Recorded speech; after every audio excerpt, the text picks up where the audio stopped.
Good afternoon. More people have stopped looking for work as they're discouraged by their prospects of securing employment under the current environment. Statistics South Africa data shows the number of discouraged job seekers rose by 201,000 or 6.9%. The official unemployment rate is now at 32.6% in the first quarter, up from 32.5%. The expanded definition of unemployment increased to 43.2% in the quarter. The construction sector lost the most jobs, followed by the private households and the manufacturing sector. Many suffered job losses as businesses had cut staff numbers to try and stay afloat during the coronavirus pandemic and in the wake of it.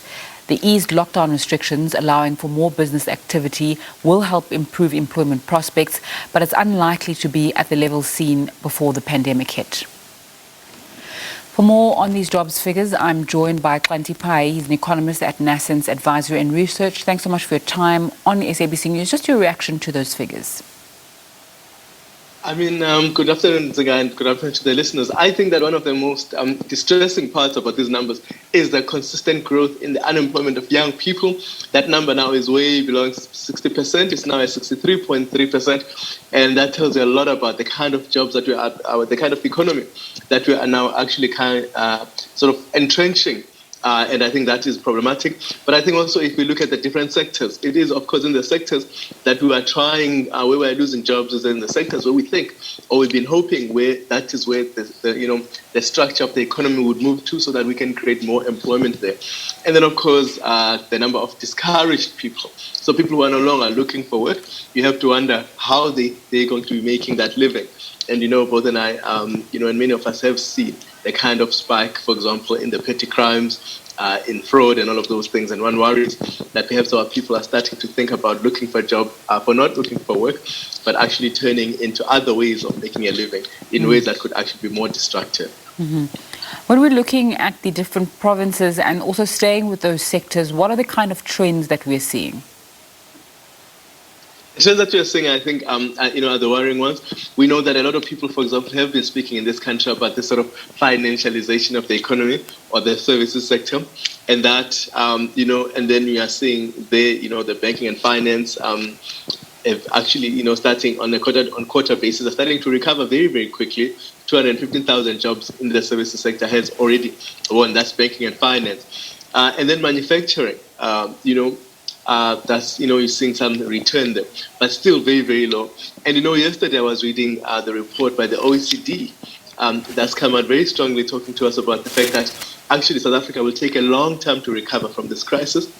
One of the things they're saying that we will recover to actually post-crisis numbers of growth only around 2024. And that's very distressing. And they talk about the fact that you need a strong manufacturing sector and trade sector if you're actually going to be able to do that. And I think these numbers are showing us that sort of recovery is going to take us some time. But of course, as you said in your introduction, that when people are starting to give up, that tells us something else. Because as you said it there, that there are a lot of people who have given up looking for work. So those discouraged workers increasing. And I think in those numbers we see, for example, the labor force has fallen by 1.2 million. That doesn't mean actually that we have less people looking for work. So people, for example, moving into other countries, that tells us people have stopped looking for work. They're no longer part of the labor force because when they leave that market, it's either they go back to school or they actually sit down. And I think that should be very, very worrying. The construction sector would also be a sector that we would look to for some hope. There we can see over the year we've lost about 265,000 people, jobs in the construction sector, the one place where we should be growing, right? Because to build houses and to make sure, and it actually requires lesser skills than in your finances and other areas. So we have really, really serious problems here. Let's stay on those problems, not to be too doom and gloom, but here we are. You've spoken a little bit about the increase in petty crimes and fraud.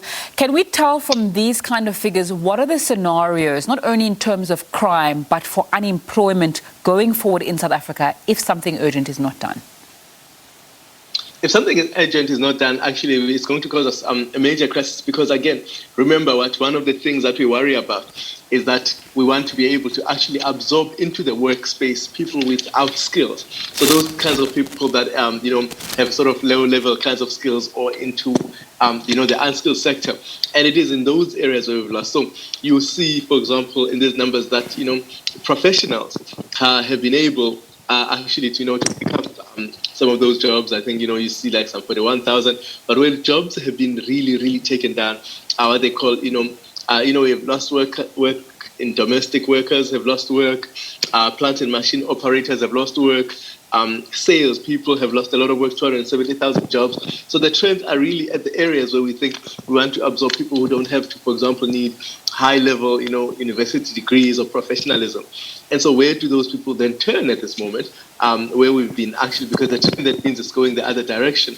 We know we are in the middle of a crisis, but we also know that many of these jobs will not come back. So even as we talk about a recovery, we know that many of these jobs will not come back because many of the structure of our economy has changed because of COVID-19. So I think one of the immediate things that have to be done is to make sure that those changes we've seen, we are planning appropriately.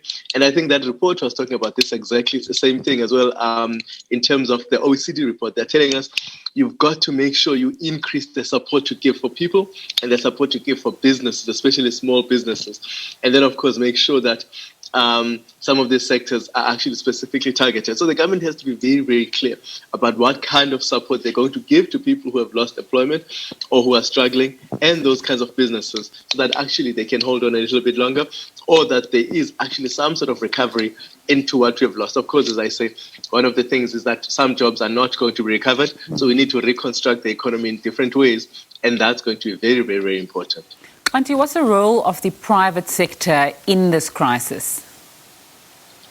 Look, I think there's a big partnership. The private sector for a long time, of course, they are themselves struggling because obviously it's very difficult to plan through a crisis. But what ways in which we have to ask what government can do with the private sector together to say, in an honest way as well, because I think one of the things that we have a problem with is a level of trust between the private sector, and there's a level of trust deficit between the private sector and government, and certainly and labor.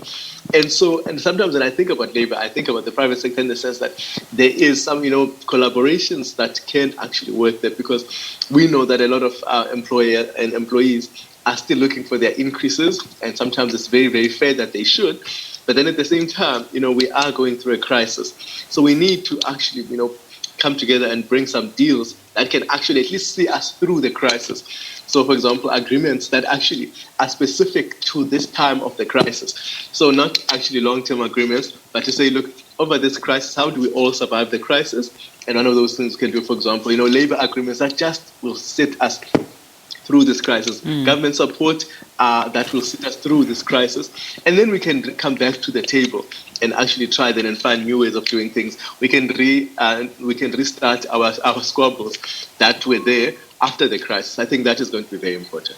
Xhanti Payi, economist from NASCENCE Advisory, thanks so much for your time and analysis this afternoon.